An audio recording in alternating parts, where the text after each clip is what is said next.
Bismillahirrahmanirrahim. Assalamualaikum warahmatullahi wabarakatuh. Waalaikumsalam warahmatullahi wabarakatuh. Alhamdulillah kita bisa berkumpul di sini dalam keadaan sehat ya. Bagaimana kabarnya teman-teman? Sehat semua ya? Oke, semua. Oke, sebelumnya saya absen dulu. Hari ini ada yang tidak masuk atau lengkap? Oh, ada yang tidak masuk. Namanya siapa? Biar saya tulis saja langsung. Mbak Denis. Oke. Mas Denis. Oh, Mas Denis. Mas Denis. Oke. Ada lagi teman-teman? Ada. Ya, oke. Oke, juga orang ya yang tidak masuk. Ini semuanya lengkap ya? Oke, lengkap semua. Oke, sebelum kita awali pembelajaran kita pada hari ini, mari kita awali dengan bacaan basmalah bersama-sama dulu. Bismillahirrahmanirrahim. Semoga untuk selanjutnya kita diberi kelancaran ya dalam belajar. Oke, selanjutnya materi kita adalah tentang SWOT ya. Ini bisa dilihat pada slide ya. Jadi analisis SWOT. Terkait analisis SWOT, ini adalah pertemuan kita kelima. Yaitu nanti kita ada beberapa hal yang dilakukan. Yang pertama pendahuluan tadi sudah kita mulai, kemudian ada pengenalan materi, pembahasan materi, diskusi kelompok, presentasi, evaluasi, dan penutup. Oke. Selanjutnya kita ke pengenalan materi ya. Jadi ada beberapa hal yang perlu diketahui terkait pengenalan materi ini, yaitu tentang pengertian analisis SWOT.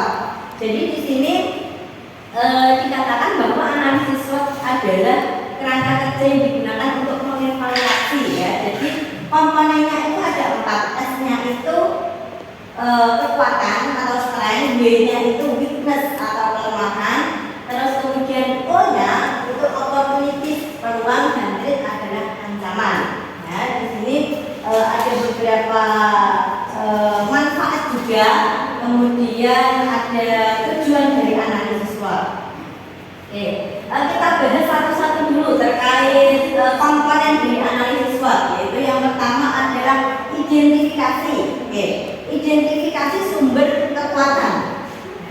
Jadi dalam suatu lembaga pendidikan itu punya kelebihan atau kekuatan, terus kemudian juga ada kesempatan dan kemudian ancaman. Dan terkait kekuatan ini berasal dari dalam lembaga. Misalkan kalau teman-teman dari dalam itu kan punya kelebihan masing-masing. Nah, di sini kelebihannya apa? Ada yang punya kelebihan yang berbeda dengan teman yang lainnya? Apa kelebihannya? Makan dulu. Itu bukan kelebihan ya, itu kebutuhan juga ya. Terus kemudian ini kekuatan itu bisa dilihat dari identifikasi sumber kekuatan, kemudian bisa membandingkan dengan pesaing. Ya. Di sini dikatakan identifikasi sumber kekuatan itu apa? Maksudnya itu apa yang membuat Anda itu unggul dibandingkan yang lain. Misalkan kalau diri sendiri apa ya keunggulannya dengan teman yang satunya. Nah, misalkan saya itu lebih disiplin, saya itu apa ya lebih suka mendengarkan, kemudian lebih teliti dan lain sebagainya. Kemudian membandingkan dengan pesaing ya, ini hampir sama ya. Jadi apa yang Anda miliki tetapi pesaingnya tidak. Nah, seperti itu. Jadi yang keunikan dari diri sendiri, kalau dari diri sendiri, kalau dari lembaga pendidikan yang keunikan sekolahan tersebut seperti itu. Kemudian ada validasi dengan data, ini termasuk juga. Oke, kemudian di sini ada juga yang kedua adalah kelemahan atau weakness ya. Jadi weakness ini bisa dikatakan ada komponen yang bisa digunakan dalam weakness ini atau kelemahan ini, yaitu tentang identifikasi faktor internal yang merugikan. Kalau kita mau menganalisis diri sendiri, kelemahan saya itu apa tahu ya, seperti itu. Jadi kalau dalam suatu lembaga pendidikan itu apa yang membuat organisasi atau lembaga itu kurang kompetitif, seperti itu. Entah itu dari segi keuangan, fasilitas, ya, terus kemudian apalagi misalkan kekurangannya, mungkin kurang apa ya, kurang fasilitas tadi sudah, terus kemudian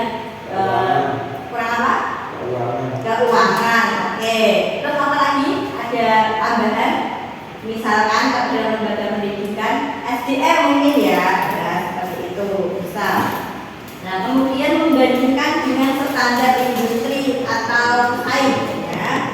Terus ada juga dampaknya terhadap kinerja. Jadi dalam satu lembaga itu kekurangan itu mempunyai dampak terhadap suatu kinerja. Oke. Selanjutnya adalah kesempatan atau peluang ya. Jadi kesempatan atau peluang ini masuk dari faktor eksternal ya, bukan internal lagi. Kalau internal itu ada kelemahan dan kelebihan. Kalau yang eksternal dari luar itu adalah kesempatan, ini termasuk eksternal atau di luar. Jadi ada beberapa evaluasi, ada identifikasi juga. Misalkan contohnya teknologi ya, jadi AI ya, itu adalah bagian dari peluang suatu lembaga untuk mengembangkan ya. Kemudian ada juga identifikasi pasar ya, jadi ada permintaan masyarakat terkait harusnya lembaga pendidikan itu sekarang itu harus ada ngajinya, terus kemudian harus ada TPA-nya, harus menggunakan teknologi dan lain sebagainya. Itu permintaan dari masyarakat ya. Kemudian ada juga evaluasi, kemudian ukuran potensi. Oke. Selanjutnya ada ancaman sentris. Pengertiannya adalah berpotensi menghambat pertumbuhan. Jadi ancaman itu berasal dari luar. Kalau dari diri sendiri, misalkan saya itu ancamannya apa, kalau itu bisa dianalisis. Nah, kalau dalam lembaga pendidikan ini juga termasuk faktor eksternal ya. Jadi kaitan dengan kelemahan internal. Jadi dilacak nanti penelitiannya bagaimana. Oke, selanjutnya dari beberapa yang saya paparkan, ada pertanyaan teman-teman? Tidak? Oke, kita lanjutkan ya. Oke, kita lanjutkan ke sesi selanjutnya. Karena tidak ada pertanyaan, mari kita melakukan diskusi ya. Jadi saya akan membagi 3 kelompok untuk melakukan diskusi. Saya punya sebuah kasus ya, sebuah kasus pada lembaga pendidikan. Nanti dianalisis menggunakan analisis SWOT. Nah, nanti modelnya seperti ini ya, kurang lebih. Nah, nanti dianalisis seperti itu. Saya bagikan untuk studi kasusnya, paparan studi kasusnya. Ya, betul. Terus ini 3 kelompok ya. 3 kelompok, nanti urut saja dengan sebelahnya seperti itu ya. Oke, 3 kelompok. Ini Mbak. Oke. Silakan untuk dianalisis. Mas Mbak bergabung ya, nanti membentuk 3 kelompok. Silakan dianalisis untuk kasusnya, nanti kemudian dipresentasikan. Oke, itu ya. Cepat. Jadi jawab. Oke teman-teman, sudah semua? Sudah. Oke, saya tunjuk kelompok 1, silakan ke depan untuk mempresentasikan hasil analisisnya. Monggo. Perwakilan 2 orang. Oke.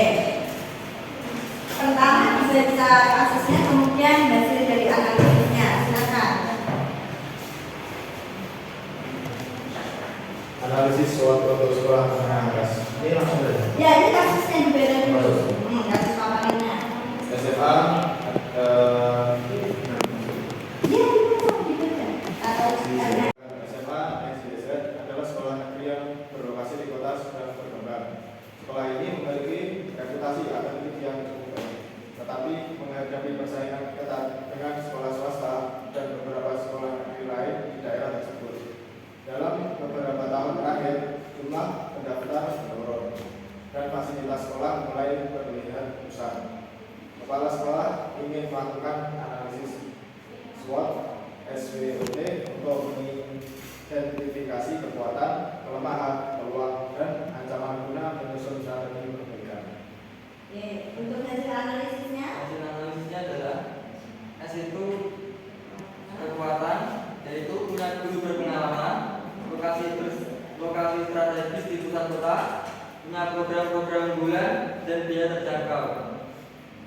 pertanyaannya adalah fakultas tidak kurang memadai, itu sih, fasilitas kurang memadai. Yang kedua, minimnya beasiswa. Tiga, kurangnya promosi. Dan yang terakhir, administrasi masih manual. Dan Kelemahannya dulu mas. Kelemahannya sudah. kelemahannya sudah. Sudah. Dan Peluang kesempatan. peluangnya adalah ada program kemitraan dengan universitas. Dua, meningkatnya minat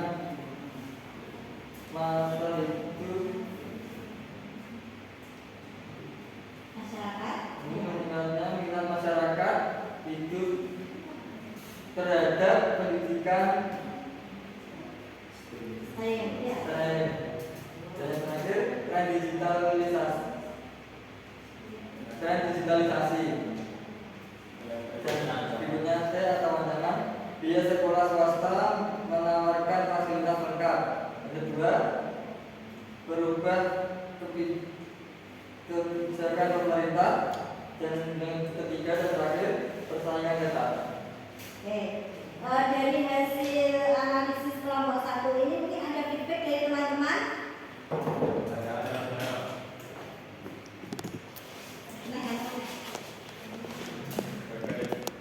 Bagaimana solusi untuk meminimalisir kelemahan? Oke.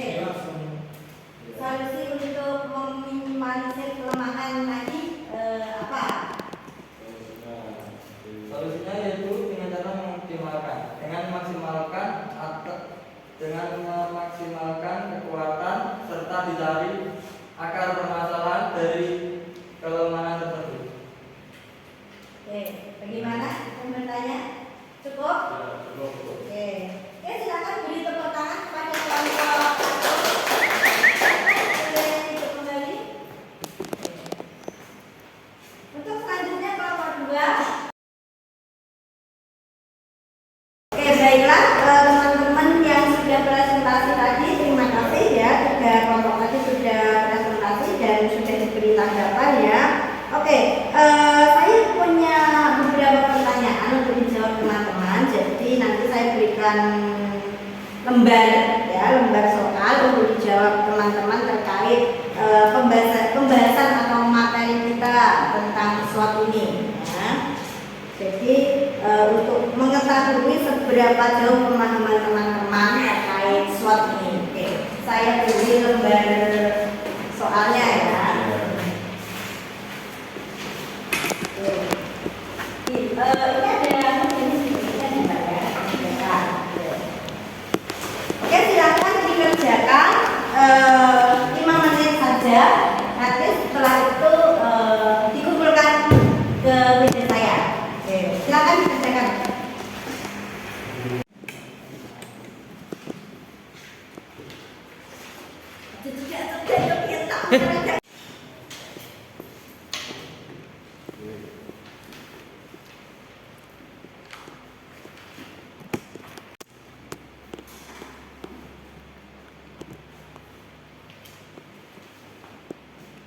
Sudah ya teman-teman, bisa dikumpulkan di meja saya untuk saya bisa melihat apakah nanti kita melanjutkan materi kita atau kita pada pembahasan ini.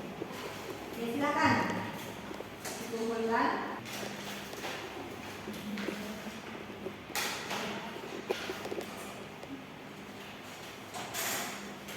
Oke, terima kasih.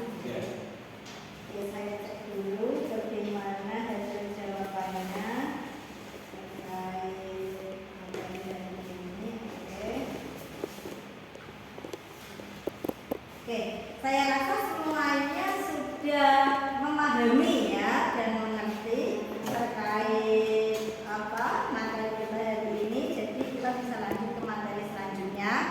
Baiklah, sampai di sini ya pemaparan saya dan pembelajaran kita pada hari ini. Semoga pembelajaran kita nanti bermanfaat untuk kedepannya. Kita akhiri dengan bacaan hamdalah bersama-sama dulu. Alhamdulillah.